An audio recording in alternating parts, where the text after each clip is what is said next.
Want to really see something that said, take a look at what happened.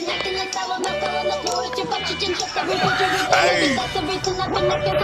Why this beat so cold?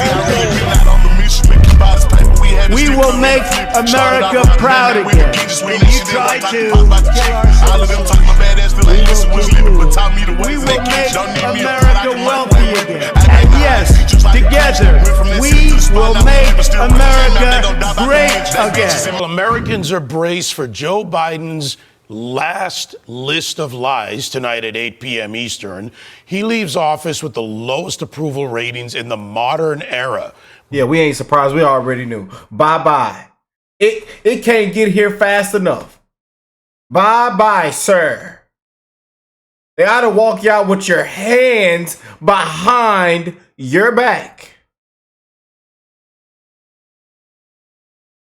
And also, make that lady next to you breathe in this walkie-talkie, because I think she's drunk. I think she's blasted. I can smell it. I can smell it on her from right here.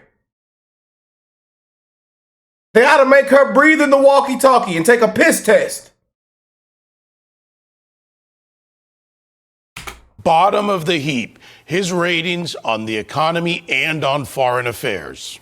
On that last one, he had well over a year to get any meaningful ceasefire deal between Hamas and Israel. He couldn't do it. Now the deal is done, and he is taking credit. Trump said, all will break loose. All hell will break loose if it isn't done before I come back. I think Daddy Trump had to do with all this. I'm just saying. Uncle Trump did it. I'm just saying. We actually got a leader back. We actually got a voice now. We actually got somebody that's not going to go on vacation. Somebody that ain't going to fall asleep. Unbelievable, y'all. Yeah. Criminals. Funded vacation for criminals. A slap in the face to the American people. Didn't spit on the American people. And they ought to be ashamed of themselves. Look, he can try to take all the credit he wants, but you're not going to give it to him. You made that decision. Biden's out. He failed not only on the Middle East, failed on China. Actually, he didn't fail on China for himself. He took a lot of money from China. He got a lot of payoffs. We've seen the pictures. He's lied to us. He's lied to the American people, Dagan, for decades. He told Ronald Reagan in the office about Grenada, if you do something I don't like, I will leak it to the press. He's been there all along. And that's coming from the Reagan family. Fact. And he enriched Iran. Literally, yeah, uranium and otherwise. Intentionally. Let's bring in Texas Senator and member of the Senate Foreign Relations Committee, Ted Cruz. Senator, always a pleasure, sir. First and foremost, the answer to the question, why now, with this ceasefire deal, is Donald Trump.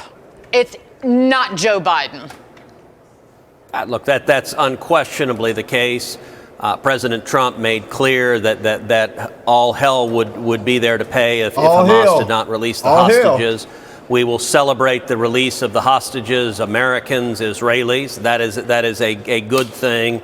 And there is a reason there was no deal for the entirety of the Biden presidency, because Biden has been a commander-in-chief who has demonstrated weakness and appeasement. And in fact, I think Biden's weakness and appeasement was a major reason for October 7th and a major reason this war continued as long as it did, because at every stage, the Biden White House was undermining Israel and trying to pressure Israel to stop killing terrorists. And that weakness from the president, tragically, has had horrific results across the globe. Yeah, Biden's weakness costs lives, Senator. Now, disgrace, man. 6 of Trump's picks were on the Hill today, explaining to you and your colleagues why they're the right people for the job, including our former colleague, Sean Duffy, for Transportation Secretary. Let's watch this. As a father of 9 kids, I think about transportation quite a bit, and about transportation safety a lot. My son, John Paul, who I introduced, drives his younger siblings to school every day. And for us, that is precious cargo. Whether driving, flying, or traveling by train, no federal agency impacts Americans' daily lives and loved ones more than the Department of Transportation. We can't let the weight of government hold down innovation at a time when China is leaping forward, nipping at our heels. The American people are lucky to have him and everybody else. 3 key hearings scheduled for this week, now postponed. Veteran Affairs nominee Doug Collins, Interior nominee Doug Burgum, and DHS nominee Kristi Noem. Commerce Secretary nominee Howard Lutnick, also that hearing delayed. These are just the recently postponed hearings, not to mention the ones yet to be scheduled, including National Intelligence pick Tulsi Gabbard and Secretary of Agriculture nominee Brooke Rollins. Senator, are all of them going to get through? I know that we've even gotten a yay on Hegseth from Senator Todd Young today. So the answer, I believe, is yes. I think all of President Trump's cabinet nominees will be confirmed. I think Pete Hegseth yesterday at the confirmation hearing did a terrific job, and I think they're going to be confirmed. They're going to be confirmed promptly. I will say, Dagan, I looked back. I was actually the very first guest when you and Sean debuted this show. And I was honored to be your first guest, and I'm the chairman of the Senate Commerce Committee, so I presided over that hearing with Sean today. He did a terrific job, but I suppose I have to apologize to you for our stealing your co-host, so I'm sorry for that, but he's going to do a great job as Transportation Secretary, and as I said, I think all of the cabinet nominees will get confirmed. It's okay, Senator. That's one time I can approve of government stealing. Now, Senator, you were at the hearing for President Trump's Attorney General pick, Pam Bondi. Let's get your reaction to this. It would not be appropriate for a prosecutor to start with a name and look for a crime. It's a prosecutor's job to start with a crime and look for a name, correct? Oh, boy. Senator, I think that is the whole problem with the weaponization that we have seen the last 4 years and what's been happening to Donald Trump. Will you be able to review hundreds of cases on day one?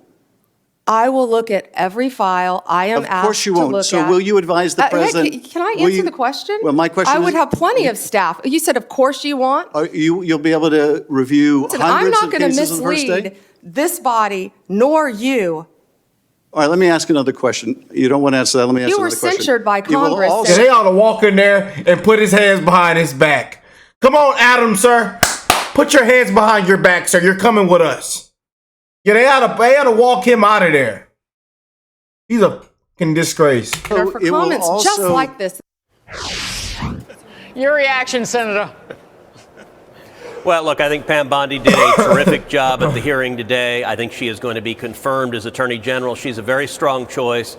The Democrats just made fools of themselves. And ironically, what they were attacking Pam Bondi for is what Joe Biden's Justice Department has done for 4 years, which is politicize and weaponize the Department of Justice. The irony of that question, starting with a name, for over 2 centuries, we have never indicted or prosecuted a president or a former president until the Democrats took over. And in the last 4 years, Democrat prosecutors have indicted and prosecuted Donald Trump 4 separate times. Pam Bondi will restore integrity to the Department of Justice. Woo! I mean, it's been a third world country. It ain't been America. It's been a disgrace. You know? And they need to be held accountable. Every last one. You know, shams and, you know, can't beat your opponent fair and square. Coming after your political opponent, witch hunts. The judge, the daughter, go get everybody. People got money all in their mattresses. It's a disgrace. And they got to come get everybody. They made fool of themselves. Let me know what y'all think of that. Comment down below.